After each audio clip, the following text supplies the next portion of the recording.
भारताच्या 80व्या स्वातंत्र्य दिनानिमित्त सोलापूर महानगरपालिकेच्या इंद्रभवन परिसरात महापौर विनायक कोंड्याल यांच्या हस्ते ध्वजारोहण करण्यात आले। यावेळी राष्ट्रध्वजाला मानवंदना देऊन स्वातंत्र्य सैनिकांना अभिवादन करण्यात आले। कार्यक्रमाला उपमहापौर ज्ञानेश्वरी देवकर, सभागृह नेते नरेंद्र काळे, स्थायी समिती सभापती रंजिता चाकोते, भाजप शहराध्यक्षा तथा नगरसेविका रोहिणी तडवळकर, महिला व बालकल्याण समिती सभापती निर्मला जंगम, विधी समिती सभापती सत्यजित वाघमोडे, मंडई व उद्यान समिती सभापती राजशेखर पाटील, कामगार कल्याण व जनसंपर्क समिती सभापती श्रद्धा पवार, स्थापत्य समिती सभापती विजय चिप्पा, महापालिका आयुक्त डॉक्टर सचिन ओंबासे, अतिरिक्त आयुक्त संदीप कारंजे, अतिरिक्त आयुक्त वीणा पवार, मुख्य लेखाधिकारी रत्नराज जवळगेकर, उपायुक्त सोनाली यादव, शिवसेना गटनेते अमोल शिंदे, नगरसेविका श्रीदेवी फुलारे, संगीता जाधव, नगरसेवक प्रशांत पल्ली, नय्युम सालार तसेच महापालिकेचे अधिकारी व कर्मचारी उपस्थित होते। यावेळी उपस्थितांनी तंबाखू मुक्तीची शपथ घेत पाणी संवर्धनाचा संकल्प केला। तसेच विविध विभागातील उत्कृष्ट कामगिरी करणाऱ्या अधिकारी व कर्मचाऱ्यांचा महापौर विनायक कोंड्याल यांच्या हस्ते सन्मान करण्यात आला। कार्यक्रमाचे सूत्रसंचालन नगर सचिव प्रवीण दंतकाळे यांनी केले।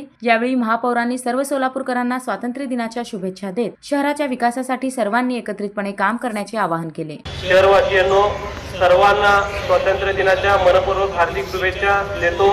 भगिनींनो, गेल्या काही महिन्यात महाराष्ट्र राज्य शासनाने शहराच्या विकासासाठी अनेक ऐतिहासिक आणि दूरगामी निर्णय घेतले आहेत। या सर्व विकास कामांसाठी मी महाराष्ट्राचे मुख्यमंत्री माननीय श्री देवेंद्रजी फडणवीस साहेब, सोलापूर जिल्ह्याचे पालकमंत्री माननीय श्री जयकुमारजी गोरे साहेब, माननीय मुख्यमंत्री यांचे मुख्य आर्थिक सल्लागार श्री प्रवीणजी परदेशी साहेब, तसेच शहराचे आमदार माननीय श्री देवेंद्रदादा कोटे, आमदार श्री विजयकुमारजी देशमुख, आमदार श्री सुभाषबापू देशमुख यांचे मनपूर्वक आभार व्यक्त करतो।